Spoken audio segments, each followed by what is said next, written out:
Introduced in 1984, the PMD-430 by Marantz was a hi-fi stereo cassette field recorder.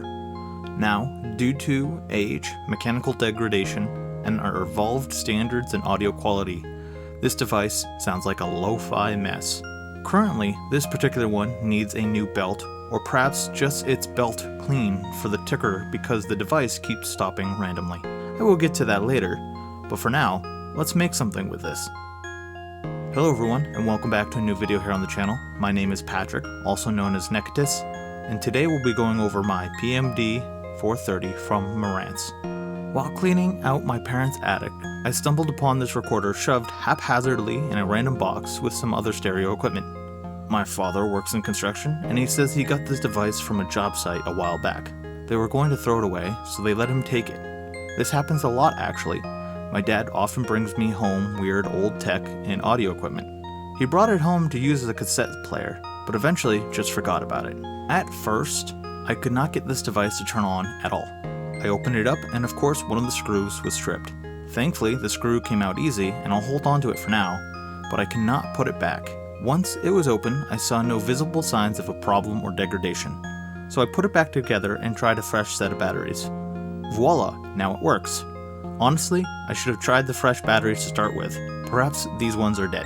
I then ordered some blank cassettes online, plopped them in and plugged my Yamaha keyboard in. I plan to do a video on this keyboard someday as well. I decided to record all the white keys with 4 round robins of the simple piano sound on this keyboard. I wanted to run those sounds a little on the hotter side so I could get some gentle clipping. Nothing too much, just enough to feel the tape on the sound.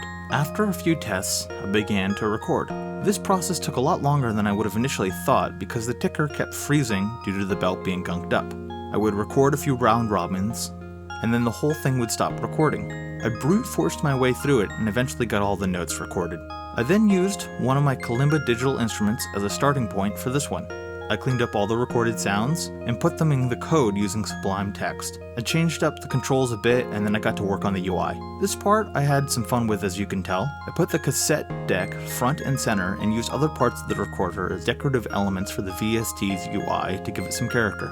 I think this came out pretty cool for an afternoon's work. The ending result, VST, looks slick but sounds gorgeous. This is easily one of my favorite VSTs I've made so far. It sounds so warm and lush. Playing chords on this is really enjoyable and super satisfying. The slight texture of the built-in amp on the device is also really cool. I think this would work great in any lo-fi musician's toolkit. I've included a link in the bio of this video to a decent sampler library I've made on Gumroad using this instrument. If you make anything cool with this, please feel free to share with me. I would love to hear. I hope you all get as much enjoyment from this as I have, and I'll see you next time. Patrick.